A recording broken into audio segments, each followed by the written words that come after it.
सभी को जय मसीह की। आइए एक बार फिर से परमेश्वर के कलाम से हम एक नई बात सीखे।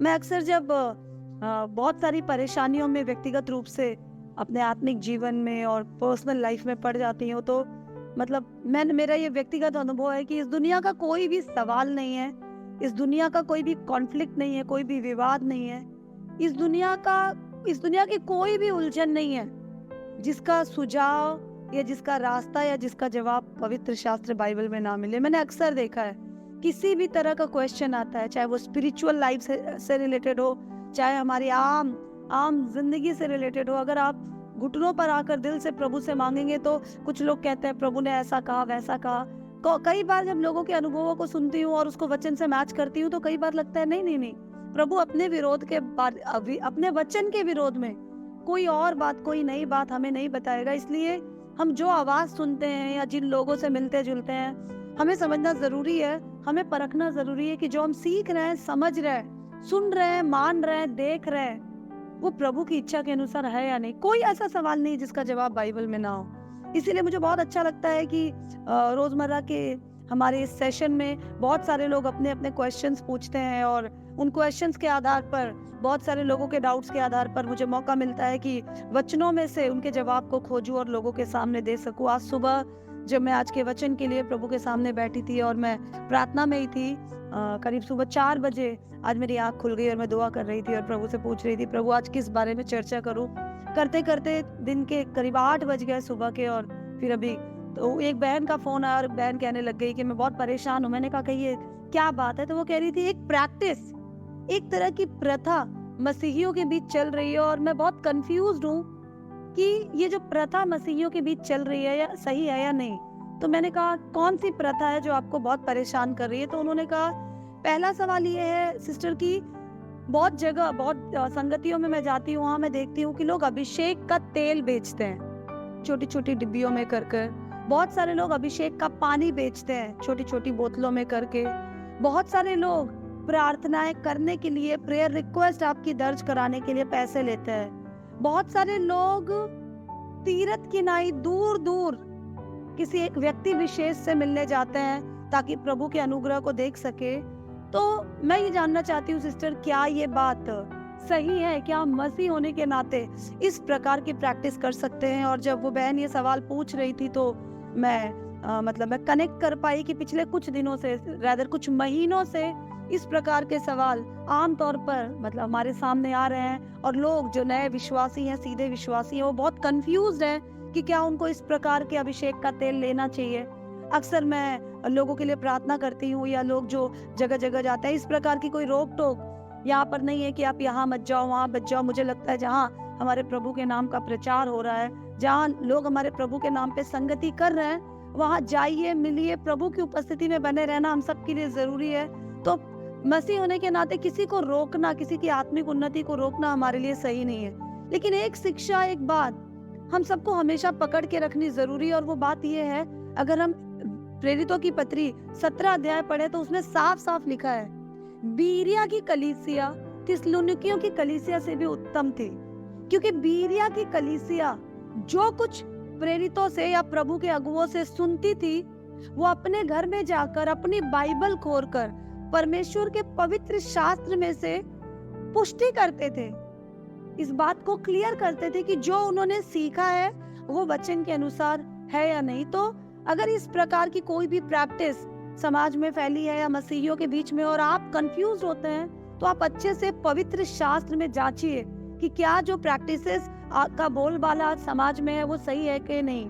बहुत सारे लोगों को एक बात कंफ्यूज करती है और वो, इससे पहले कि मैं आज के कोर वचन की ओर जाऊं, ये भूमिका मुझे आपको देनी जरूरी है। बहुत सारे लोगों को ये बात कंफ्यूज करती है कि इतने सारे लोग कर रहे होंगे तो क्या गलत थोड़ी होगा, लाखों लोग इस बात को फॉलो कर रहे हैं तो ये बात गलत थोड़ी होगी। अब भूलिएगा मत, करोड़ों अरबों की संख्या में झूठ हो तो भी सच केवल एक है और अपने आप में सामर्थ्य है। लाखों लोग, नंबर ऑफ लोग क्या कर रहे हैं उससे फर्क नहीं पड़ता, प्रभु का वचन क्या कहता है उससे फर्क पड़ता है। कई बार ऐसा होगा, सच को फॉलो करते टाइम, सच के अनुयायी बनते टाइम, सच का अनुसरण करते टाइम आप अकेले होंगे, लेकिन अगर आप अकेले भी हैं तो भी इस बात की चिंता मत करना कि भीड़ क्या कहेगी। हमें भीड़ का हिस्सा बनने के लिए नहीं, हमें भेड़ बनने के लिए एक्चुअली परमेश्वर ने बुलाया है। तो हम लोग इस बात को समझे और इस बात को जाने, ये बहुत जरूरी है हमारे लिए कि किसी भी सवाल के लिए परमेश्वर का वचन जवाब के रूप में हमें क्या कहता है। हम एक छोटा सा वचन देखेंगे और इन सारी कंट्रोवर्सीज को बहुत ही कम टाइम में मैं आपके सामने क्लियर आउट करने की कोशिश करूंगी। हम निकालेंगे प्रेरितों की पत्री 8 अध्याय 18 से 20 वचन तक। जब शमौन ने देखा कि प्रेरितों के हाथ रखने से पवित्र आत्मा दिया जाता है, तो उनके पास रुपये लाकर कहा, यह अधिकार मुझे भी दो कि जिस किसी पर हाथ रखूं वह पवित्र आत्मा पाए।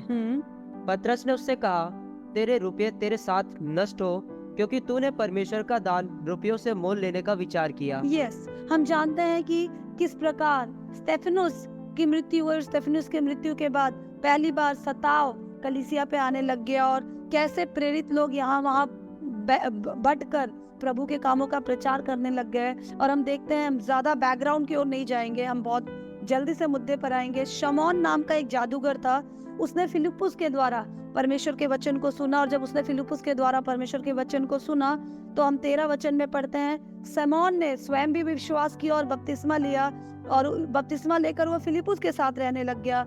यह वह चिन्ह और बड़े बड़े सामर्थ के काम होते देखकर चकित होता था। शमौन ने जो कि एक जादूगर था, उसने देखा कि ये परमेश्वर के लोग एकदम अलग ही लोग हैं। ये इनका काम, जो मैं जादू से, कलाकारी से, जादू एक भ्रम का काम है, भ्रम में डालकर हाथों की सफाई का काम है। जो काम मैं हाथों की सफाई से, भ्रम से डालकर कुछ पल के लिए करता हूँ, वो काम ये लोग किसी यीशु के नाम में उससे बड़े बड़े काम और असली काम, कोई भ्रम नहीं है, कोई कंफ्यूजन नहीं, उससे बड़े बड़े काम करते हैं। क्या चीज है? बड़े बड़े कामों को देखकर शमौन आया और आने के बाद उसने यीशु मसीह पर विश्वास किया और फिलिप्पुस के साथ वो रहने लग गया। और वो बहुत चकित होता था कि ये क्या ताकत है जो इतने बड़े बड़े कामों को हमारे सामने प्रकट करती है। कुछ दिखता नहीं है। मुझे यकीन है शमौन ने खोजा होगा कि कोई जादू तो नहीं है, कोई हाथ की सफाई तो नहीं है, लेकिन चमत्कार, चंगाइयां जब शमौन ने होते हुए देखी, शमौन जादूगर ने, तो उसको समझ आया कि ये तो कोई बहुत बड़ा हुनर है। संसार में हुनर सीखने के लिए लोग पैसे देते हैं। अगर आप एक्टिंग करना चाहते हैं तो बहुत सारी ड्रामा क्लासेस, एक्टिंग क्लासेस हैं। अगर आप कलाकार बनना चाहते हैं, चित्रकारी करना चाहते हैं, एमएफ हुसैन की तरह एक पेंटर बनना चाहते हैं, तो संसार में बहुत सारी पेंटिंग क्लासेस हैं। करोड़ों करोड़ की लोगों की पेंटिंग दिखती है। आप डांस करना चाहते हैं, एक अच्छे डांसर है तो डांस क्लासेस दुनिया भर की है, दुनिया भर के प्रकार हैं डांस के।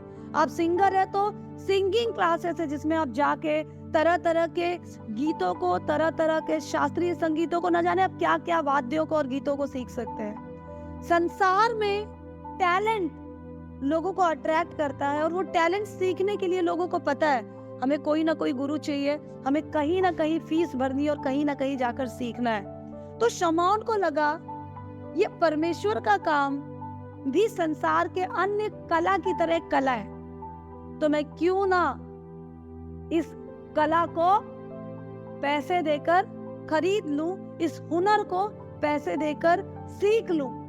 हो सकता है जादू भी उसने ऐसे ही सीखा हो। और तब इस बात को मन में रख कर शमौन प्रभु के दास के पास गया, पतरस के पास गया, और शमौन जादूगर ने उसके पास जाकर कहा कि तुम लोग तो बड़े कमाल के काम करते हो यार, बड़े बड़े चिन्ह और चमत्कार तुमसे प्रकट होते हैं, तुम ऐसा क्यों नहीं करते? तुम्हारे हाथ रखकर जब लोगों के बीच बड़े बड़े काम होते हैं, लोग चंगे होते हैं, बीमारियां भाग जाती हैं, पवित्र आत्मा लोगों पर उतर आती है, तो क्यों नहीं ये कलाकारी, तुम ये ताकत तुम मुझे भी दे देते। इसके बदले जो भी पैसा चाहिए तुम मुझसे ले लो, मेरे पास पैसों की कोई कमी नहीं है। पतरस ने इस बात को सुना, और पतरस को, मुझे यकीन है पतरस का रिएक्शन क्या होगा। सबसे पहले पतरस का रिएक्शन होगा, ये बपतिस्मा लिया हुआ विश्वासी है, ये कहाँ का विश्वासी है, इसने क्या सीखा अब तक अपने जिंदगी से? क्या सच में ये परमेश्वर का जन है? हर बपतिस्मा लिया हुआ जन, हर प्रभु के नाम को पुकारने वाला जन, हर जन यीशु के लोगों के बीच, प्रभु के लोगों के बीच रहने वाला जन। हर जन भेड़ नहीं है, बहुत से भेड़िए भी हैं और बहुत से मासूम भी है, अनजान भी है। पतरस ने सोचा होगा, अगर इसने पतरस से ये पूछता कि भाई ये बड़े काम तूने कहाँ से सीखा, तो शायद पतरस ऐसा रिएक्ट ना करता, परंतु शमौन ने, जो कि प्रभु के बड़े बड़े कामों को देख चुका था, वो इस ताकत को पैसों से पाना चाहता था। इस बात ने पतरस के मन को तोड़ दिया, और पतरस, जो कि खुदा का खरा खरा दास था, जो किसी की चिकनी चुपड़ी मक्खन मस्का पॉलिश नहीं लगाता था, जिसे इंसान को प्रसन्न करना जिसके जिंदगी का लक्ष्य नहीं था, लोगों के बीच बड़ा बड़ा काम करके अपना नाम ऊंचा करना जिसका मकसद नहीं था, जो अपनी बड़ाई के लिए नहीं जीता था, अपना फायदा, अपना नुकसान, अपना बही खाता सही करने में जिसको कोई इंटरेस्ट नहीं था, वो पतरस जब प्रभु के दान को पैसों से खरीदे जाने की बात सुनता है तो वो क्रोधित हो जाता है, वो जल्ला उठता है, वो दुखी हो जाता है, मैं ये कह सकती हूँ। और उसके बाद वो शमौन को जवाब देता है। एक बार हम फिर पढ़ेंगे 20वां वचन। पतरस ने उससे कहा, तेरे रुपये तेरे साथ नष्ट हो, क्योंकि तूने परमेश्वर का दान रुपयों से मोल लेने का विचार किया। तेरे रुपए तेरे साथ नाश हो, क्योंकि हम नाश हो जाएंगे, आज नहीं है तो कल। जो प्रभु पर विश्वास नहीं करता, जो प्रभु के नाम के साथ खिलवाड़ करता है, नहीं है तो भी हमारा ये शरीर तो यहाँ नाश हो जाएगा, आत्मा हमारी सदा के लिए परमेश्वर के साथ रहेगी, एक महिमा का रूप हमें मिलेगा। पतरस ने कहा रुपए तो नाश हो जाएंगे, लेकिन नाशवान चीजों के साथ तूने अपने आप को मिला रहा है, तेरे साथ तेरे रुपए भी नाश हो। तू कैसा इंसान है?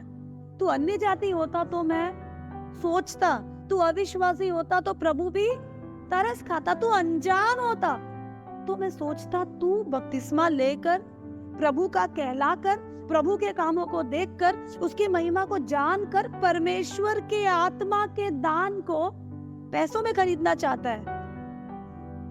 यही है हमारे सारे सवालों का जवाब। आप सोचते हैं क्या हम दूर दूर जाकर भीड़ों को इकट्ठा कर कर, अविश्वासियों, कमजोर लोगों को इकट्ठा कर कर एक जगह ले जाए और ले जाकर एक व्यक्ति विशेष से बात करें, एक व्यक्ति विशेष से प्रार्थना करें, उसके हाथ रखने से ही, उसके प्रार्थना करने से ही चंगाई मिलेगी? क्या ये बात परमेश्वर के परमेश्वरत्व के या एक मसीह के मसीहियत को शोभा देती है? हाँ या नहीं, हम चर्चा करेंगे। आप ये देखते हैं कि बहुत सारे लोग तेल, पानी, न जाने क्या क्या बेचते हैं और बोलते कोई बात नहीं बहन, घर जाओ। उस तेल को तेल नहीं कहते लोग, सामर्थ खरीद कर लाए। सुनिए, मैं 200 रुपए में क्या खरीद कर लाई हूँ? सामर्थ खरीद के लाई हूँ। कल एक बहन को बहुत तकलीफ थी, उन्होंने फोन किया और फोन पर उनके लिए जब प्रार्थना कर रही थी तो उन्होंने कहा मेरे घर में सामर्थ रखी है। जस्ट इमेजिन, कहाँ से रखी है? सामर्थ खरीद के ला कर रखी है। मैंने कहा कोई भी तेल ले लीजिए, मैं प्रार्थना करती हूँ बहन आपके लिए। तो उन्होंने कहा मेरे घर में सामर्थ रखी है, मैं लगा लेती हूँ। ये शब्द सुनकर मुझे नहीं पता पतरस को कैसा महसूस हुआ, मेरा दिल दुख गया। 10 साल, 15 साल, 12 साल, 25 साल से काश आपने इंसान को सुनने की बजाय प्रभु के वचन को सुना होता, और काश बीरिया की कलीसिया की नाए, मेरे प्यारे भाइयों बहनों, खुदा में मेरे अजीजों, खुदा के चुने हुए लोगों, आपने प्रभु के वचन को देखा होता। सबसे पहले मैं आपको बताना चाहती हूँ, परमेश्वर का आत्मा एक व्यक्ति है। पिता, पुत्र, पवित्र आत्मा, तीनों मिला के त्रिएक परमेश्वर है। पिता भी एक व्यक्ति और व्यक्तित्व है, यीशु भी एक व्यक्ति और व्यक्तित्व है, आत्मा भी एक व्यक्ति और व्यक्तित्व है। यीशु मसीह मारा गया, गाड़ा गया, जी उठ के 40 दिन अपने चेलों के साथ रहा, खाया, खिलाया, पकाया, सिखाया। उसके बाद स्वर्ग में उठा लिया गया। उठाए जाने से पहले यीशु ने कहा मैं जाता हूँ, और जाने के बाद मैं तो जा रहा हूँ, दूसरा व्यक्ति मैं तुम्हारे पास भेजता हूँ, वो तुम्हारा सहायक होगा। और जब पवित्र आत्मा तुम पर आएगा, प्रेरितों 1:8, तब तुम सामर्थ पाओगे। यहूदिया, सामरिया, यरूशलेम, यहूदिया, सामरिया और पृथ्वी के छोर तक तुम मेरे गवाह ठहरोगे। उसके बाद जब पवित्र आत्मा लोगों पे उतर आया तो हम कुरिन्थियों की पत्री, प्रेरितों की पत्री, और हम देखते हैं परमेश्वर के अद्भुत अद्भुत सामर्थ प्रकट हुए, वरदान प्रकट हुए। ध्यान से सुनिएगा, पवित्र आत्मा जो व्यक्ति है, जो परमेश्वर है, आत्मा परमेश्वर है, वो एक व्यक्ति है। वो अपने वरदानों के प्रकटीकरण के जरिए कलीसिया की उन्नति के लिए काम करता है। वो कलीसिया को बढ़ाने के लिए, और व्यक्तिगत रूप में पवित्र आत्मा के फलों के द्वारा एक व्यक्ति को बढ़ाने के लिए काम करता है। ध्यान दीजिएगा, जब हम ये कहते हैं, जब परमेश्वर ने ये कहा किसी को चंगाई का वरदान, किसी को सामर्थ के काम करने का वरदान, किसी को शिक्षा का वरदान अगर प्रभु ने दिया, तो इसका मतलब पवित्र आत्मा की उपस्थिति उस स्पेशल काम में उस जन के साथ रहेगी जब वो काम वो परफॉर्म करेगा। सिखा नहीं रही हूँ तो मुझे शिक्षा के वरदान की जरूरत नहीं है, बीमार नहीं है तो मुझे चंगाई के वरदान की जरूरत नहीं है। तो जब जरूरत होगी तब परमेश्वर का वो चंगाई देने वाला आत्मा परमेश्वर हमारे साथ आएगा और काम करेगा। ध्यान से सुनिएगा, परमेश्वर का वचन बताता है जब तुम में कोई बीमार है तो कलीसिया के प्राचीनों को बुलाना, तेल लगाकर उनके लिए प्रार्थना करना। तेल लगाने का मतलब है परमेश्वर की आत्मा में अभिषेक करके उनके लिए प्रार्थना करना। ध्यान से सुनिएगा, जब हम ये कहते हैं कि मैं सामर्थ बेच रहा हूं, सामर्थ किसमें है? आत्मा में। हम कहते हैं परमेश्वर की आत्मा को उस व्यक्ति को बेच रहे हैं, हम प्रभु के वरदान को बेच रहे हैं। यीशु मसीह बहुत सारे गांवों में गए, यीशु मसीह ने शहर शहर में प्रचार किया, लेकिन जहां लोगों ने विश्वास नहीं किया वहां पर यीशु भी चमत्कार के काम नहीं कर पाए। अगर कोई जन विश्वास करेगा और अगर वो बीमार है किसी कारणवश, अपने किसी कमी के कारण, तो प्रभु का वचन ये बताता है कलीसिया के प्राचीनों को बुला, जो प्रभु में अगुए हैं, बड़े हैं, उनको बुला।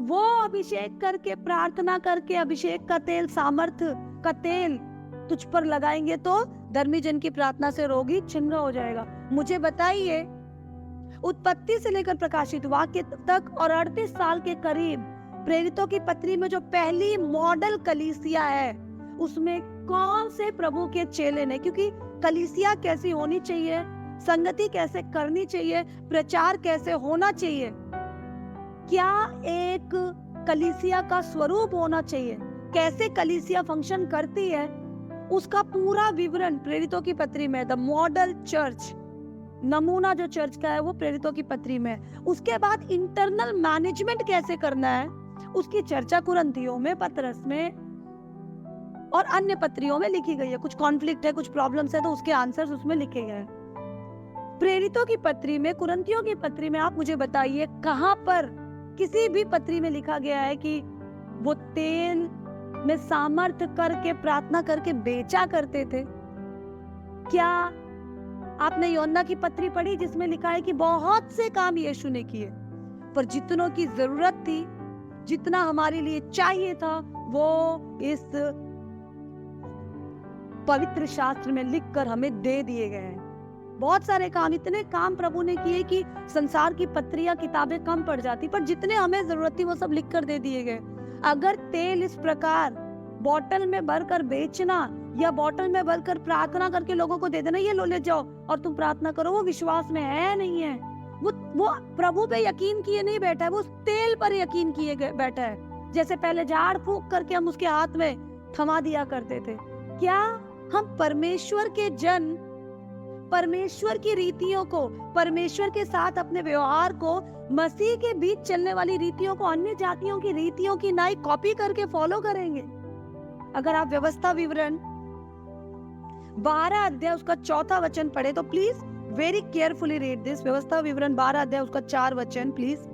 फिर जैसा वे करते हैं, हाँ, तुम अपने परमेश्वर यहोवा के लिए वैसा ना करना। यस, अविश्वासी, अन्य जाति, प्रभु को ना मानने वाले लोग अपने आराध्यों के लिए पत्थर, पहाड़ के पीछे और जिंदा और मरे हुए इंसान को के अधीन रहने वाले लोग, संसार के लोग, अविश्वासी लोग, अन्य जाति लोग जैसा करते हैं, तुम अपने यहोवा के लिए ऐसे भी ना करना। यहोवा की रीति अलग है, यहोवा का तरीका अलग है।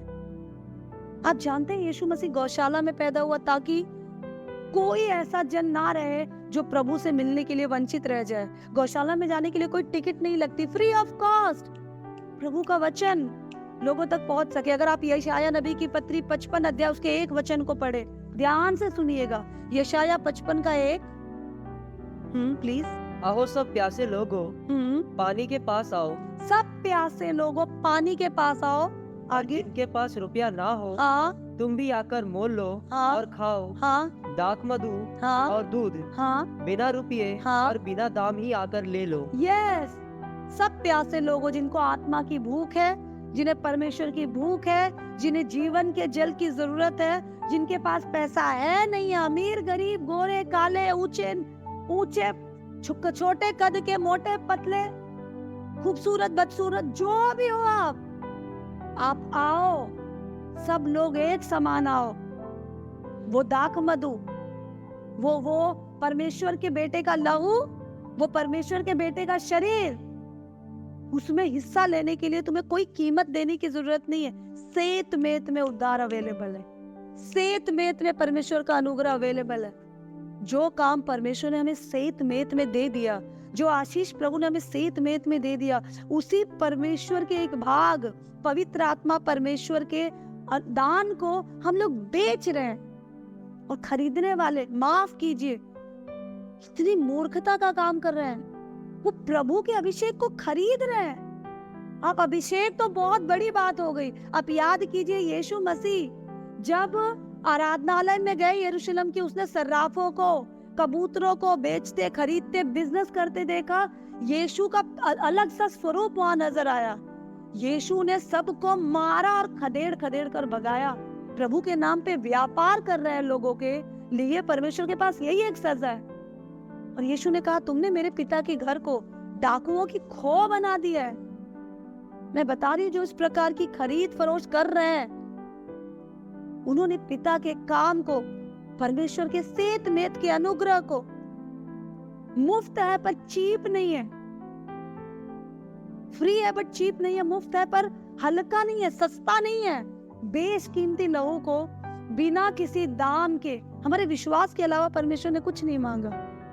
लोग उसे मोल में बेच रहे हैं और बहुत सारे समझदार लोग उसे मोल में खरीद रहे हैं। आपने परमेश्वर के आत्मा को कब लेन देन शुरू कर दिया? यीशु मसीह मारेगा। यीशु मसीह ऐसे लोगों को व्यापारी और डाकू कहता है। हम डकैत बन गए। मैं आपको बताना चाहती हूँ, पतरस ने उससे कहा, तेरे पैसे तेरे साथ ही नाश हो, क्योंकि तू परमेश्वर की आत्मा के दान को पैसों से खरीदने की बात कर रहा है। इतना छोटा दिमाग कैसे हो गया? जो बेच रहे हैं उनके लिए मैं एक ही बात कहना चाहूंगी, मुझे ज्यादा नहीं पता, मैं बहुत ज्ञानी नहीं हूँ, एक साधारण प्रभु से प्रेम करने वाली एक साधारण जन हूँ, लेकिन मैं एक बात जानती हूँ, बहुत सारे लोगों ने भक्ति को कमाई का द्वार बना दिया। उनको नहीं पता कि दावने वाले बैल का मुंह प्रभु ने ना बांधने की आज्ञा दी है। जो सुसमाचार सुनाते हैं उनकी जीविका प्रभु चलाएगा। आपको अगर बिजनेस ही करना है तो आप कपड़ा बेचे, बर्तन बेचे, खाना बेचे। आप प्रभु के अभिषेक को बेच रहे हैं, प्रार्थनाओं के लिए पैसा ले रहे हैं। कहीं बाइबल में इस प्रकार के कामों की चर्चा मैंने तो नहीं सुनी, और जहां किया गया है वो प्रभु की नजरों में पाप ही था। तो ये पहला एंगल है। दूसरी एक इंपॉर्टेंट बात, बहुत सारे लोग दूर आपके आसपास लोकल पास्टर्स हैं, आपके हाथ में बाइबल है। हम जानते हैं कि परमेश्वर का वचन बताता है परमेश्वर की आत्मा हर जगह उपस्थित है। हम लोग जानते हैं कि परमेश्वर की नजरें पाताल में, आकाश में, समुद्र की गहराई में, अंधेरे में, उजाले में, हर जगह हमें देखती है। हमारा परमेश्वर ओमनी प्रेजेंट है, सर्वव्यापी है। अन्य जातियों की नाई गाड़ियों में भर के, तीर्थ धाम की नाई हम दूर जाते हैं, किसी गुरु से, किसी प्रभु के जन से मिलने के लिए, पैसे खर्च करवा के। कोई कन्वेंशन है, कोई स्पेशल प्रोग्राम है तो बात और है। नहीं ये पास्टर नहीं वो पास्टर नहीं। आप ये कहना चाहते हैं कि परमेश्वर की आत्मा का दान, जो कि कुरिन्थियों की पत्री में कहा गया, सबको आत्मा का प्रकाश दिया गया है कलीसिया की उन्नति के लिए। तो आप ये कहना चाहते हैं वो जो प्रभु ने अपने वचन में लिखा वो गलत है? आप ये अपने कामों से आप ये प्रकट करते हैं कि प्रभु सर्वव्यापी नहीं है, प्रभु केवल उस जगह है, मैं वहीं जाऊंगा, प्रभु वहीं मिलेगा। क्यों? अगर आप घुटनों पर आकर अपने पाप का अंगीकार करेंगे, कलीसिया के किसी भी भाई या बहन से आप कहेंगे कि बहन मेरे लिए प्रार्थना करो, मैं माफी मांगना चाहता हूँ, मैंने बहुत गलत काम किए प्रभु की नजरों में, तो क्या आपका प्रभु आपकी सुधि नहीं लेगा? क्या आपका प्रभु आपको चंगाई नहीं देगा? क्या यहोवा का हाथ इतना छोटा है जो आपका उद्धार ना कर सके? खुद भी फंसते हैं, दूसरों को भी गुमराह करते हैं। भूलिएगा मत, प्रभु का वचन बताता है जैसे अन्य जाति करते हैं उस प्रकार भी तुम परमेश्वर यहोवा के पीछे उस तरीके से नहीं चलना। परमेश्वर की रीतियों को, परमेश्वर के वचनों को परमेश्वर की इच्छा के अनुसार मानने वाला धर्मी ठहरेगा।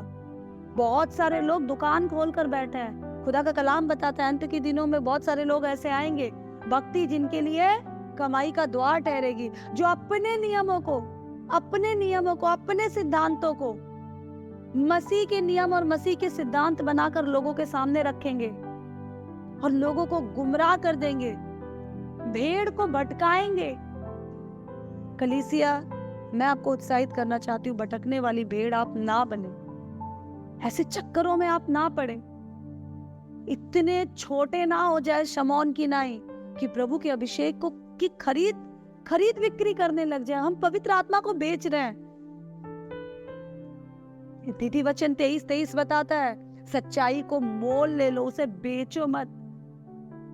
यीशु मसीह ने व्यापारियों को मारा और आज लोग यीशु का ही व्यापार कर रहे हैं, उसके अनुग्रह का ही व्यापार कर रहे हैं और हम उसमें बराबर के साझी बनते जा रहे हैं।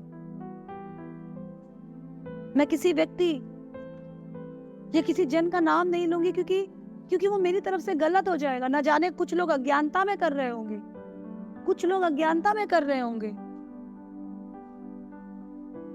अगर वो अज्ञानता में कर रहे हैं तो प्रभु उन्हें बुद्धि दे।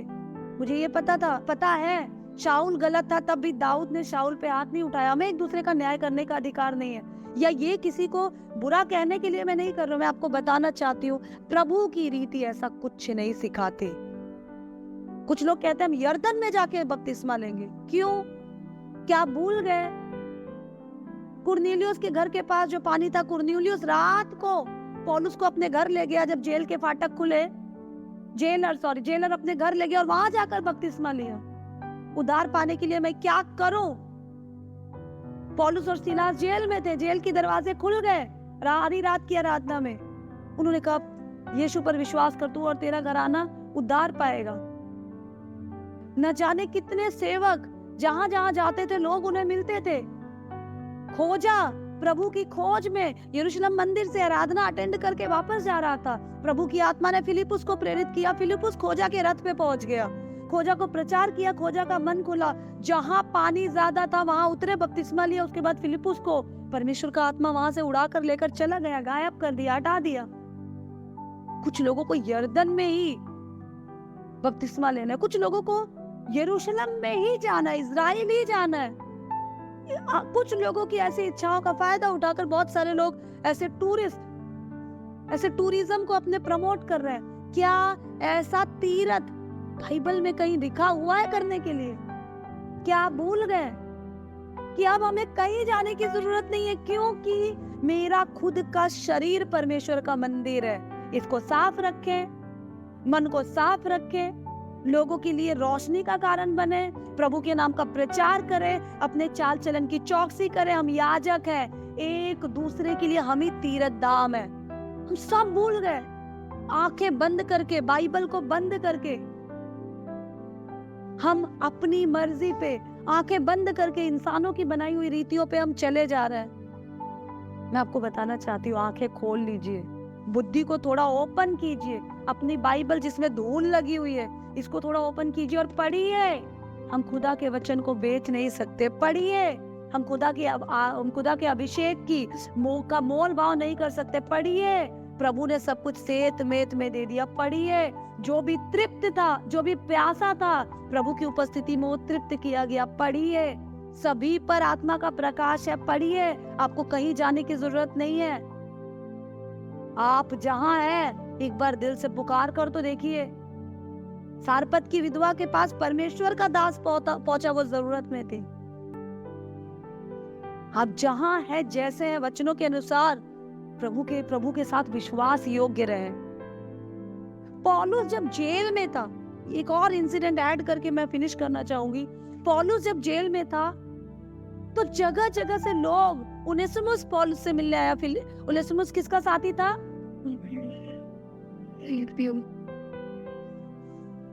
उनेसिमुस फिलेमोन का साथी था, फिलेमोन का दास था। उनेसिमुस पौलुस से मिलने गया, और जब उनेसिमुस पौलुस से मिलने गया और न जाने कितने सेवा करने वाले पौलुस से मिलने गए, तो वो पौलुस से चंगाई के लिए नहीं गए थे, वो पौलुस की सुधि लेने जाते थे, वो पौलुस से कुछ सीखने जाते थे। ध्यान से सुनिएगा, कुछ लोग ये भी बोलेंगे कि पौलुस के पास भी तो लोग आते थे और इसलिए हर समय पौलुस लोगों के पास जाता था, लेकिन अभी पौलुस कैद में है, इसलिए कैद में पड़े अपने भाई की सुधि लेने ये लोग आते थे, पौलुस की सेवा टहल करने ये लोग आते थे, पौलुस से कुछ सीखने ये लोग आते थे, पौलुस की मदद करने ये लोग आते थे। पौलुस का हाथ अपने सर पर रखवाने ये लोग नहीं आते थे। ऐसी रीतियां ये आदर करते थे, अधीन रहते थे। पौलुस से सीख कर अपने जीवन को सही करके ये अपनी अपनी सेवा करते थे। पौलुस ने जा जाकर सेवा की। आज बहुत सारे लोग बुला बुला कर सेवा कर रहे हैं। क्या यीशु ने नहीं कहा जाओ, go and preach the gospel, जाओ और सुसमाचार का प्रचार करो? हम लोग बेसिक शिक्षाओं से अलग होते जा रहे हैं और हम में से बहुत सारे लोग मसीह को फॉलो करने के बजाय इंसान को फॉलो कर रहे हैं। मैं आपको बताना चाहती हूँ, अगर आप में से कुछ ऐसे हैं जो मुझे फॉलो करते हैं, मैं आपके लिए सूली पे नहीं मारी गई। अगर आप अपने आप को पापी समझते हैं तो मैं महापापी हूँ। मैं प्रभु का दिल से हर पल धन्यवाद देती हूँ कि प्रभु ने मुझ जैसे इंसान को अपने कामों के लिए इस्तेमाल करना शुरू किया। ये जिंदगी धन्यवाद देने के लिए छोटी और कम है। हम सब प्रभु की नजरों में एक बराबर है।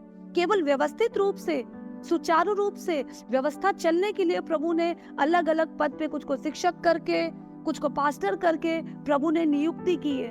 प्रभु ने अभिषेक दिया लोगों पर जो उसकी ओर विश्वास योग्य हैं, जो उसकी सेवा करना चाहते हैं, जो लबालब भर चुके हैं उसके प्रेम से, छलक रहे हैं। उनका इस्तेमाल प्रभु करता है अपने प्रेम और अपनी रोशनी को प्रकट करने के लिए। बहुत सारे लोग शमौन की नाई बपतिस्मा लेकर, शमौन की नाई बड़ा बनने के लिए आपके बीच में घूम रहे होंगे।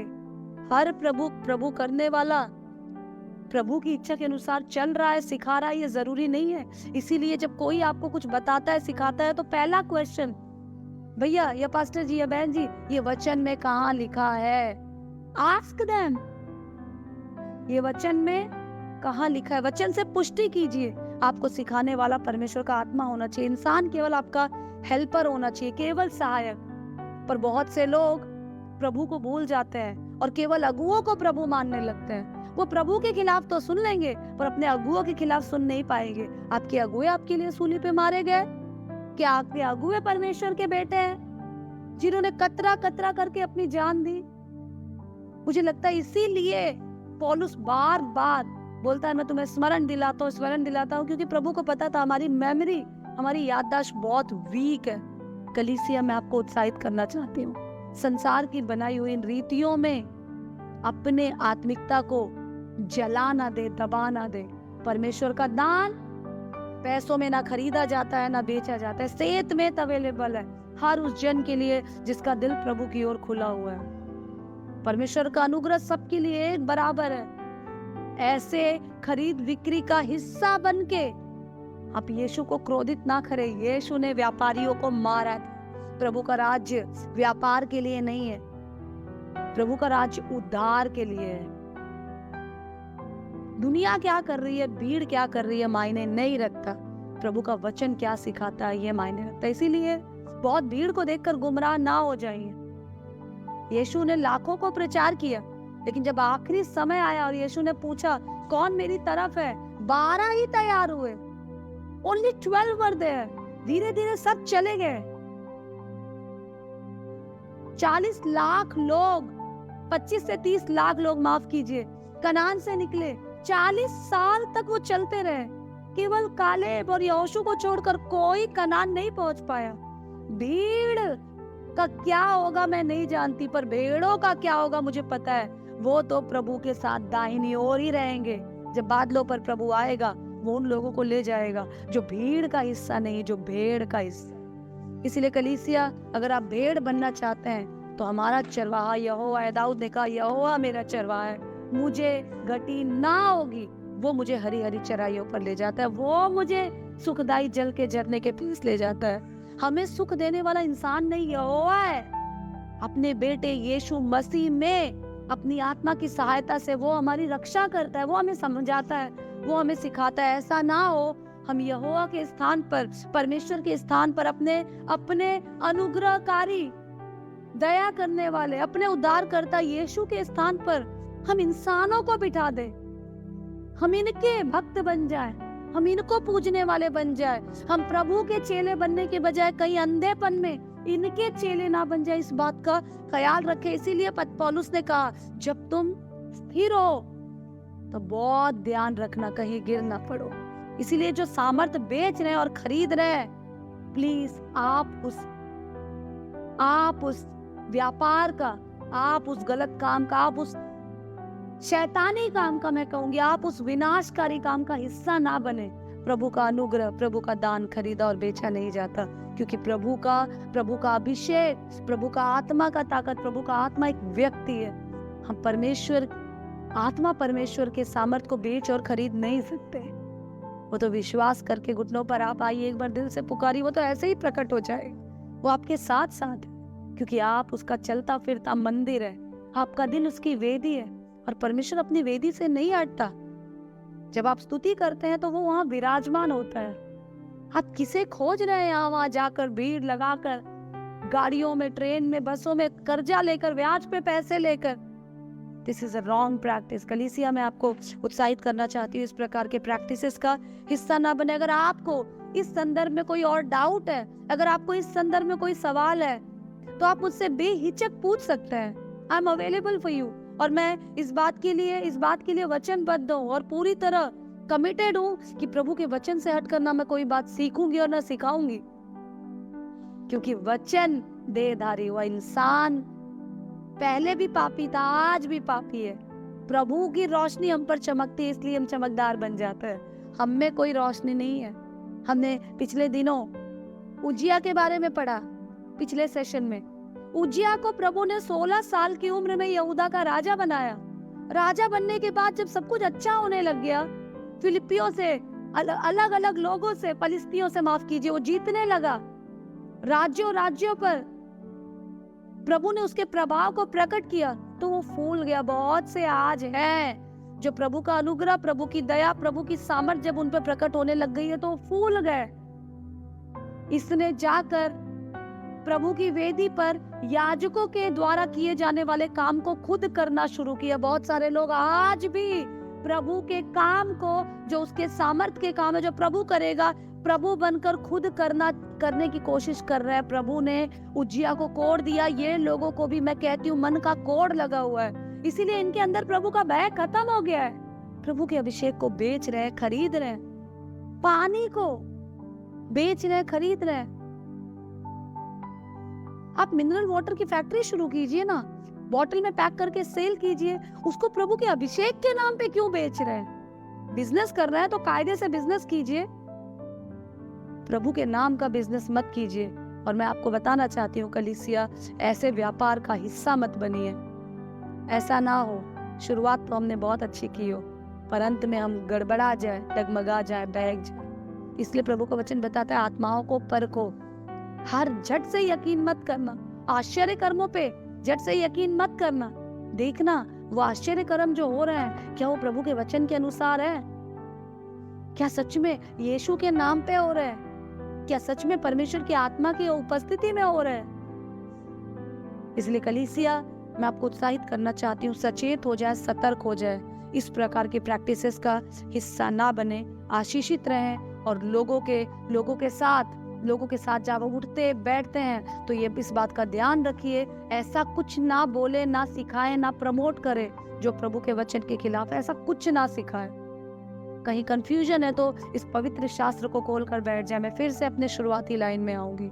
इस दुनिया का, एक विश्वासी जीवन का कोई ऐसी समस्या, कोई ऐसा प्रॉब्लम नहीं जिसका सॉल्यूशन पवित्र शास्त्र बाइबल में ना हो। है, खोलिए तो सही। इसमें धूल जमी हुई है, हमारी बाइबल में धूल जमी हुई है। हम वीडियोस यूट्यूब में रोज देखते हैं, हमारी बाइबल में धूल जमी हुई है। साइड बुक्स हम रोज पढ़ते हैं, हमारी बाइबल में धूल जमी हुई है। लोगों की लिखी गई एक्सपीरियंसेस को हम रोज पढ़ते हैं। आपको क्यों परमेश्वर के द्वारा प्रेरित वचन पढ़ने का मन नहीं करता? देखिए कौन आपके अंदर काम कर रहा है, और प्रभु के वचनों पे मन लगाना शुरू कीजिए, क्योंकि धरती और आकाश टल जाएंगे पर उसका वचन टलने का नहीं। इंसान बदल जाएगा पर प्रभु बदलने का नहीं। आइए हम प्रार्थना करें। महान सामर्थी, जीवित, दयालु, अनुग्रहकारी, प्रेमी परमेश्वर पिता, शुक्रिया अदा करते हैं इस दिन, इस समय के लिए प्रभु। अपने आप को आपके अनुग्रह के सिंहासन तले लाते हैं प्रभु। जाने अनजाने की गुनाहों की माफी मांगते हैं प्रभु। मैं दिल से प्रार्थना करती हूँ प्रभु, अगर कहीं कठोर हो गई प्रभु, या मैंने किसी कठोर शब्द का इस्तेमाल किया, तो खुदावन आप मुझे माफ कीजिए प्रभु। पर जो तमाम लोग इस वचन को सुन रहे हैं प्रभु, आज आप उनसे बातचीत कीजिए, ताकि इस प्रकार की प्रभु रॉन्ग ह्यूमन प्रैक्टिसेस से प्रभु, इसको प्रभु आत्मिक प्रैक्टिसेस कहकर प्रभु प्रभु लोगों को गुमराह ना करे और खुद को भी प्रभु और तकलीफ में ना डाले प्रभु। होने दे प्रभु, तेरा काम तेरी मर्जी से, तेरे आत्मा की अगुवाई में, तेरे वचन के अनुसार करना लोग सीख जाए प्रभु। और दिल से आज मैं प्रार्थना करती हूँ इन वचनों को सुनने के बाद, जितने लोग इस प्रकार की व्यवस्थाओं में अटके हुए हैं प्रभु, इस प्रकार की इंसान की बनाई हुई रीतियों में अटके हैं और भीड़ को देखकर गुमराह हुए जा रहे हैं प्रभु, वो इस बात को जाने परमेश्वर कि तेरा उद्धार, तेरा अनुग्रह प्रभु सेत मेत में तूने हमें दे दिया प्रभु, ताकि हम में से हर एक जन तृप्त हो जाए प्रभु। परमेश्वर पिता, विश्वास के अलावा तूने, आज्ञाकारिता के अलावा तूने हमसे कुछ नहीं चाहा प्रभु, इसलिए इसके विपरीत जो कुछ हम सीख रहे हैं, समझ रहे हैं प्रभु, वो हमें तुझसे दूर ले जाता है। ये बात हम समझे, जाने और आत्मसात कर सके, ताकि हमारा तेरे पीछे चलना, उठना, बैठना तेरी महिमा खुला है। हर बात में प्रभु आपको पहला स्थान देते हैं, क्योंकि आप इसके योग्य हैं। यीशु मसीह के नाम में मांगते हैं,